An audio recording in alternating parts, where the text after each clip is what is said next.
Hi everybody, Phil from Hybrid Me or V8 Burble, whatever you want to call me. Been called plenty of things. Doing part one of the building a golf sim video. I did part zero, the kind of preview, where I showed this is now what I will be working with as my new space. Now, you haven't missed anything. Although it's got a purple floor, I'll explain what I've done so you haven't missed any steps. Effectively, I had to make a decision when I came in here. This is the bit that's got a high enough ceiling to be able to swing a golf club due to the slanting roof. And I've got a decision. Do I hit that way to the lower part of the wall, let's call it, or the low part of the ceiling, which I think aesthetically will look nice because it's the area that you kind of walk into and you see.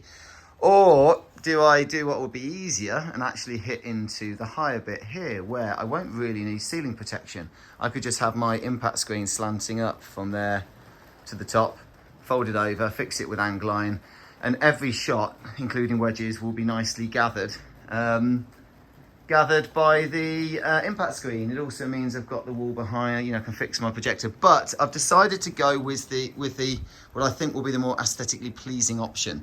That does mean I've got a few considerations to make. One is that the ceiling height is only 2.3 to the bottom of this joist. Is it a joist that goes across? I think it is.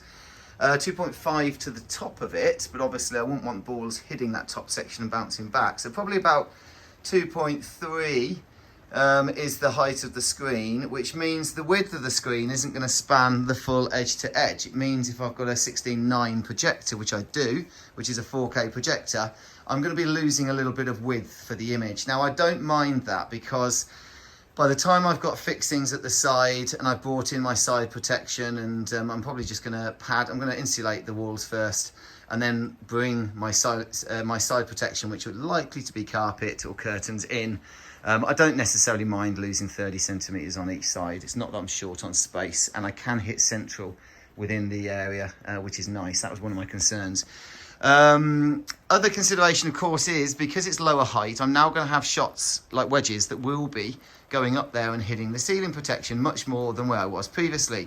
So what I'll be needing to do is make sure that whatever I use for my ceiling protection, which is likely to angle down along the roof, will effectively come down beneath the fixings for the impact screen and ensure that any shots will be gathered safely, and I won't have any risk of a ball hitting the fascia of that joist and coming back at me. I do have about a 50 centimetre span between that to the back wall. I always recommend to people 30 centimetres is the minimum. 50 is obviously more than necessary, but again, I'm not short on space, so I'm not fussed about that. It just makes it nice and easy to use that joist for that. And I will likely use what I think is the stud. I'm not a DIY chap, I don't really know things. I'll be using the this stud for the fixings up the side, whether I put some slotted angle iron on there first just to give me something to work with. Whether I partition it off, I highly doubt that. I hate DIY. And that's the plan. Now for the flooring, you'll see this purple floor. That is all I've done, so you haven't missed anything. Literally, I've got a concrete floor underneath this, or screed floor, whatever you call it. So I've put 2 layers of 12mm flooring down. So that's about 24mm, according to my maths, of underlay. Yes, it's a little bit more spongy than using the interlocking foam tiles, which if I could find one near me, I've got a pile of them somewhere, I used previously. The interlocking foam tile, EVA foam tiles, do give you that slightly more sturdy finish, however, a sturdy feel underfoot. However, it's not really important. I'm going to be standing on a stance mat, which is the Hybrid Me stance mat, which is one of the kind of 3D mats that are very, very, good firm underfoot.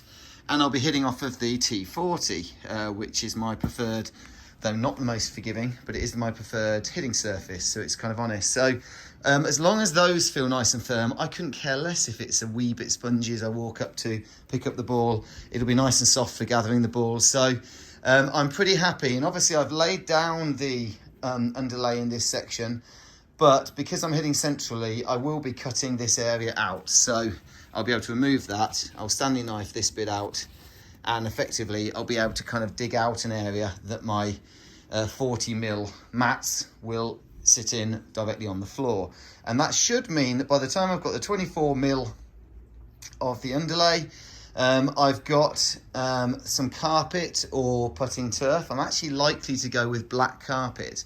I'm going to go for a slightly different look rather than working with the artificial grass. I mean, I may change my mind on that one. But effectively, by the time I've kind of got the surfaces up, they'll be close to being level. Now, I use a GC2, so having them level is not the greatest concern, but only need the ball to roll or fly for a short distance, and then it doesn't care. But if I do start messing around with any other types of launch monitor, then I will need to make sure that it's got a smooth run from where I'm hitting it up to the screen. So I'll be doing my best to kind of get them pretty damn close. All of this will be documented in terms of pricing and what the everything that I've spent on the build. It's not going to be that quick. I need electrics to be put in at various points because I'm going to have all of my kind of IT stuff down here in this back corner. I need to move a few things. I need to get the lighting sorted above, so get rid of the fluorescent tubing and get some spotlights put in place. Set up the kind of webcams. I might just get them a little bit more permanent than they were previously. And of course, I've got to get the projector fixed. And my projector doesn't have any keystone correction, so effectively it is going to be mounted relatively low behind me and centrally. But my swing plane from this position is going to be back and behind, and that means that anything up there doesn't have a chance of being hit. So all of this is the provisional plan. Before I do any other kind of stages of the build, I'll start the next video and I'll be talking you through it all as I go through. Sorry I haven't got a mirror to point the camera to, which is what I've always done in previous builds. That'll be another thing that we add somewhere, so at least I can continue my style of doing one-man shop videos. But yeah, looking forward to getting up and running with it all, and hopefully you'll enjoy the series of videos. Thank you, bye.